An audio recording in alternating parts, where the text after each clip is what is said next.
보기 맛있는 음식인데 잘못 먹으면 탈나죠. 굉장히 깔끔하고 처신 잘하고 아주 유지조지 잘 빠져나가던 사람이 여기서 된통 걸렸습니다. 된통 걸렸는데 여기 이제 안경 낀 사람이 그 김기춘이에요. 그런데 여기요. 예예예. 네. 그런데 오늘도 청문회에서 보셨겠지만 말꼬리 안 잡히는 사람이잖아요. 아주 신중한 사람인데 고향 간 김에 복 먹고 술 한잔 하고 뭐 그래서 그냥 거침없이 나갔어요. 그 도청하는 줄 모르고. 여기 도청을 했고. 그러니까 이게 뭐 엄청난 충격을 준 사건이죠. 근데 여기서 딱 뒤집개의 달인이에요.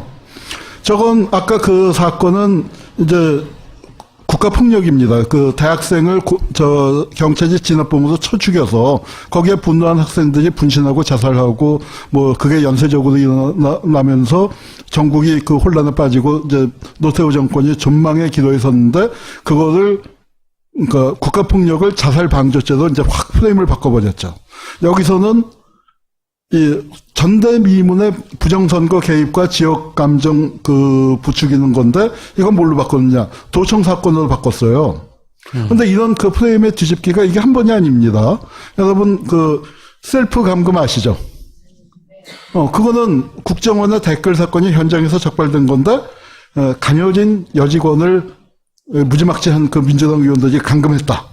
뭐 이렇게 해서 감금 사건으로 바꿔버렸고 이 초원복집 사건도 그렇고 그 다음에 정인회 문건 기억하시죠? 그것도 거기 보면은 이제 정말 그 권력농단 그게 지금 우리가 알고 있는 거에 단초가 드러났는데 그건 뭐가 됐습니까? 문건 유출 사건이 돼버렸어요. 그러니까 이제 이 집안이 무슨 사건이 터졌을 때 그걸 초점을 확 바꾸고 그 다음에 그걸 어떻게 해요? 언론을 지도하죠. 네, 아까 언론 지도란 말이 나와서 그런 식으로 해서 덮어버리는 그걸로 그 꼼수로 이제 여태까지 이렇게 그 버텨온 네, 버텼죠. 네, 악마적 기획자예요, 실제. 저쪽에서 보면 굉장히 유능한 공작 기획자인 거지, 설계자. 92년 대통령 선거인데 네. 여기 이제 그 뭐냐면 김기춘의 분신정국 유서 대필 사건 때는 법무장관이었어요. 그때 검찰이 이제 총출동해서 이제 그 사건을 마무리 짓고 그 다음에 이제 대통령 선거가 되니까 뭐 요즘 비슷한 걸로 중립내각이라는 걸 만들면서 선거관리내각. 네, 선거관리내각이 들어오면서 법무장관을 물러났습니다. 그런데 그때 김기춘 입장에서는 다음번에 이제 검찰총장하고 법무장관 했으면 어디로 가고 싶었을까요? 둘 중에 하나였을 거예요. 안기부장을 가든지 총리를 가든지. 그런데 자기 포지션이 자기가 충분히 그럴 자격이 있다고 스스로 생각한 게 거제도 아닙니까? 김영삼하고 같은 고향의 고등학교도 같아요. 경남고등학교. 그러니까 김영삼 정권에서 딱 그런 인맥으로도 있는데 그래도 그런 자리에 또 노리는 사람들이 있으니까 뭔가 하나 확실하게 공을 세워야 할 거 아닙니까? 그래서 부산에서 이제 그 김영삼의 몰표가 나오도록 공작을 해야 하는데 우리나라 지역 감정이 심하기 때문에 부산에서 원래 몰표가 나오게 돼 있지만 이런 게 있죠. 가령 광주에서 김대중이 표를 얻을 때 그 또 대구에서 노태우가 표를 얻을 때하고 부산에서 김영삼 표를 보면은 김영삼이 늘 적게 나와요. 그러니까 왜 그러냐면은 부산 사람이 김영삼을 들찍은 게 아니라 부산이 도시가 크고 공장도 많다 보니까 타지인이 많단 말이에요. 광주 사람도 전라도 사람도 많이 가 있고 뭐 충청도 사람도 가 있고 하니까 김영삼 득표율이 좀 적은데 그 득표율을 이제 많이 끌어올리고 그거 내가 했어. 하고 이렇게 이제 공작을 하려고 하다가 이제 이게 이렇게 사진 찍히는 바람에 아주 일생일대의 위기를 맞게 되는 이게 겁니다. 소위 말하는 3당 합당 때거든요.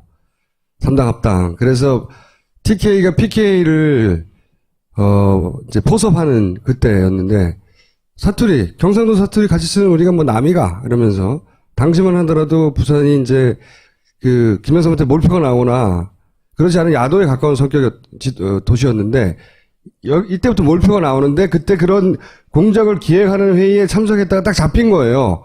정주영 쪽에서 정몽준 했던가요, 이게? 정몽준 밑에 사람들이 한 겁니다. 정몽준 라인에서 아버지가 이제 대통령 선거 나가니까 이거를 도청을 해가지고 사진을 찍고 이제 큰일 났다 했는데 바로 뒤집혔죠, 다음날. 도청이 더 나쁘다고. 조선일보가 가장 크게 때렸어요. 도청이 더 나쁘다고. 그 독수독과 이론하고 비슷한 거죠. 네.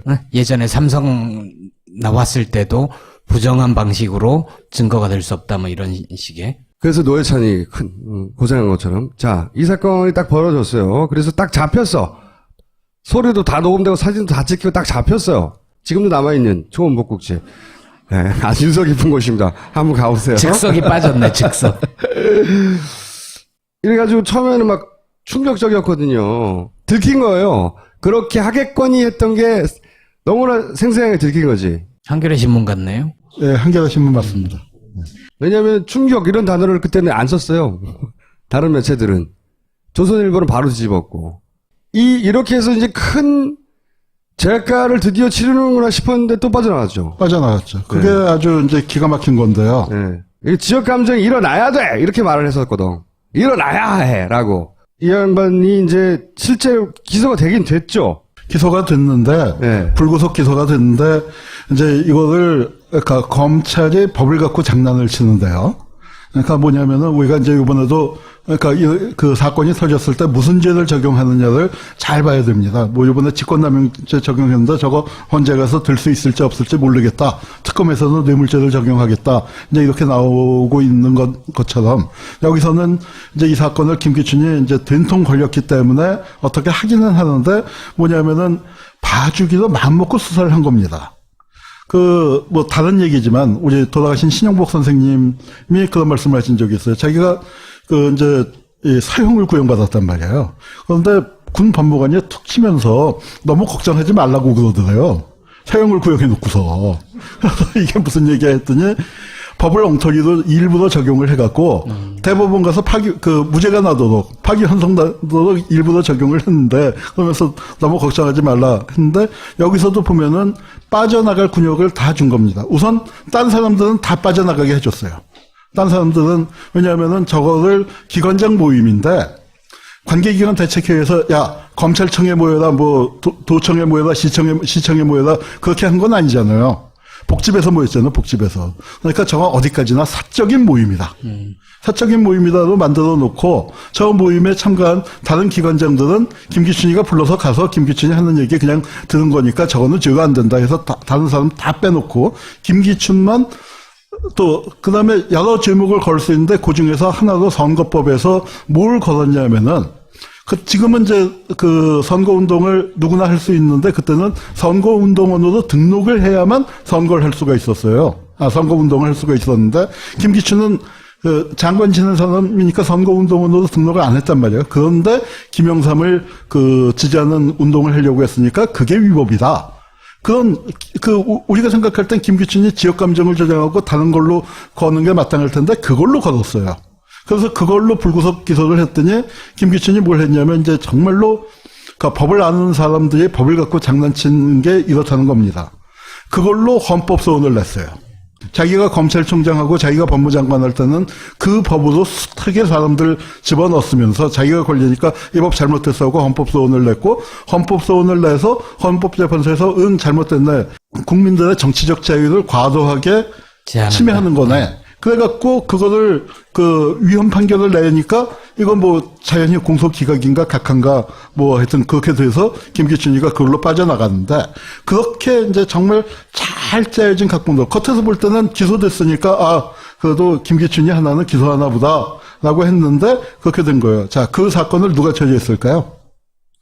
그때 부장검사가 여러분 잘 아는 사람이에요. 김기춘 씨가 은혜를 한 번 입으면 잘 갚는 사람입니다. 그래서 어떻게 됐냐. 그 사람이 부장검사가 박근혜 정권의 첫 총리 정홍원이에요. 그럼 그 주임검사는 누구였을까요? 담당검사는. 최동욱 자르고, 네. 그 다음에 검찰총장 임명한 사람이 김진태예요. 김진태. 촛불 김진태고 다른 사람입니다. 네. 촛불 김진태보다는 그래도 훨씬 나은 사람인데 50으로 넘어올 때 그때 허평이한테 신세지니까 50 청산할 때 50 실세들 다 구속시켰는데 허평만 빼줬어요. 허평만 빼줬는데 이번에 이제 그러니까 은혜를 자기가 큰 권력을 잡고서는 한 명은 총리, 한 명은 검찰총장 그렇게 이제 앉혀줬죠. 이게 뭐냐면은 우리나라 공안 세력이 서로 돕고 상부상조하면서 이렇게 살아가고 있습니다. 이제 김기춘이 등장하고 난 다음에 우리가 또 빠진 게 있어요. 뭐냐면은 용산 참사예요. 이명박 정권에서 최악의 인사 참사로 꼽을 수 있는 게 어청수 경찰총장 기억나세요? 경찰청장에서 경질을 했어요. 우리 입장에서는 명박산성도 쌓고 물대포도 쏴서 이 경찰 촛불을 끈 사람 아닙니까? 진압을 한 사람인데 그럼 승진을 시켜줘야 할 것 같은데 경질을 시킨 건 뭐예요? 이런 촛불 나오면 더 세게 밟아라 해요. 그래서 앉힌 게 김석기고, 김석기가 앉자마자 뭐가 일어났습니까? 용산 참사가 일어나는 거거든요. 그래서 저는 김기춘이가 비서실장이 됐을 때 깜짝 놀란 게, 야, 이거는 민주주의의 용산 참사가 다가오겠구나. 민주주의의 용산 참사가 다가오겠구나 생각을 했는데, 그게 통합진보당 해산으로 나타났습니다. 저는 박근혜가 뭐 탄핵을 받든 자리에서 쫓겨나는 것이 이 시점은 세월호 사건이 터지기 전이었는데 아마도 부정선거가 밝혀져서 닉슨이 사임했던 것처럼 그렇게 이제 탄핵을 받거나 뭐 사임하는 그런 상황이 올 줄 알았는데 뭐 그 점은 좀 틀렸지만 하여튼 그러니까 이게 지금 박근혜의 사임의 근처까지 왔죠. 그런데 여러분 절대로 안심하고 낙관하지 마십시오. 우리 해방 직후에 친일파 청산에 실패할 거라고 누가 상상이나 했겠습니까? 그런데 그때 못했고 6월 항쟁 때 누가 직선제도에서 질 거라고 생각했습니까? 그때 못했고 우리 2004년 탄핵 끝나고 난 다음에 한나라당 저거 영남 자민련으로 찍어트릴 수 있을 것이다 다 상상했는데 국가보안법도 폐지 못 시켰어요.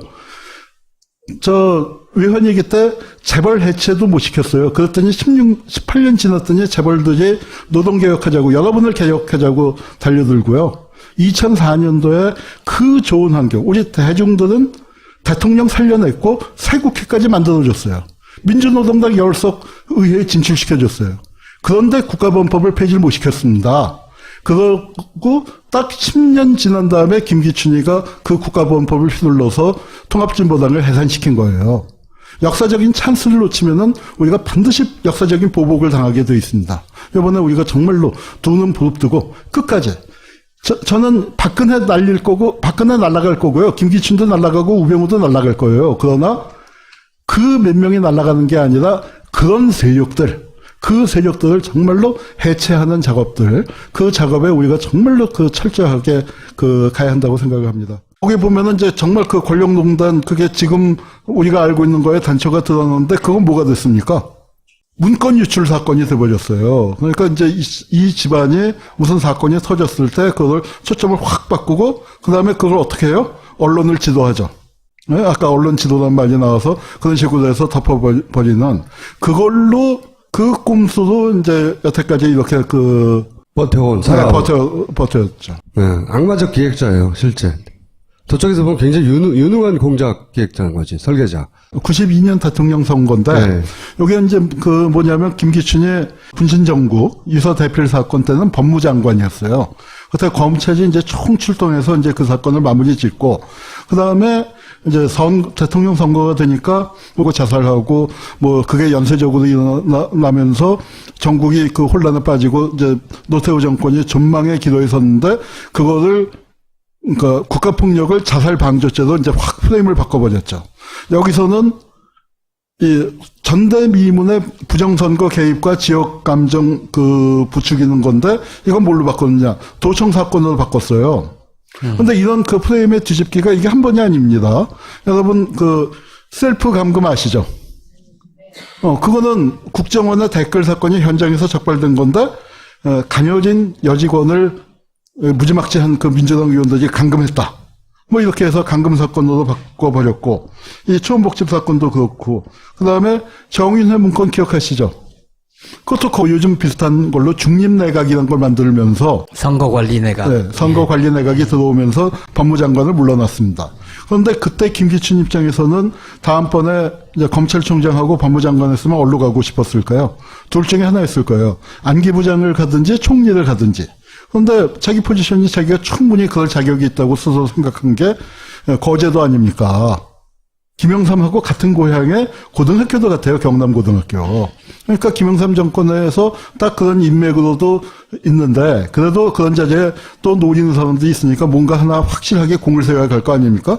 그래서 부산에서 이제 김영삼의 몰표가 나오도록 공작을 해야 하는데 우리나라 지역 감정이 심하기 때문에 부산에서 원래 몰표가 나오게 돼 있지만 이런 게 있죠.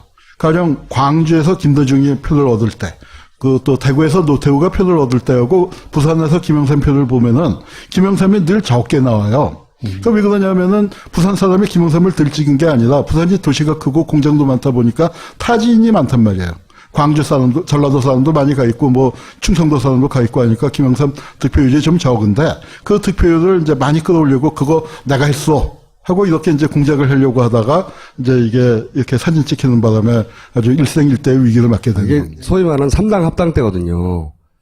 3당 합당. 그래서 TK가 PK를 이제 포섭하는 그때였는데, 사투리, 경상도 사투리 같이 쓰는 우리가 뭐 남이가 이러면서 당시만 하더라도 부산이 이제 보기 맛있는 음식인데 잘못 먹으면 탈나죠.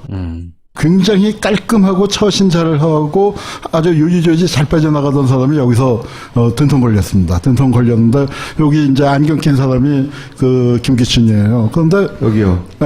예예예. 네. 그런데 오늘도 청문회에서 보셨겠지만 말꼬리 안 잡히는 사람이잖아요. 아주 신중한 사람인데 고향 간 김에 복 먹고 술 한잔 하고 뭐 그래서 그냥 거침없이 나갔어요. 그 도청하는 줄 모르고. 여기가 도청을 했고. 그러니까 이게 뭐 엄청난 충격을 준 사건이죠. 근데 여기서 딱 뒤집개의 달인이에요. 저건 아까 그 사건은 이제 국가폭력입니다. 그 대학생을 경찰이 진압범으로 쳐 죽여서 거기에 분노한 학생들이 분신하고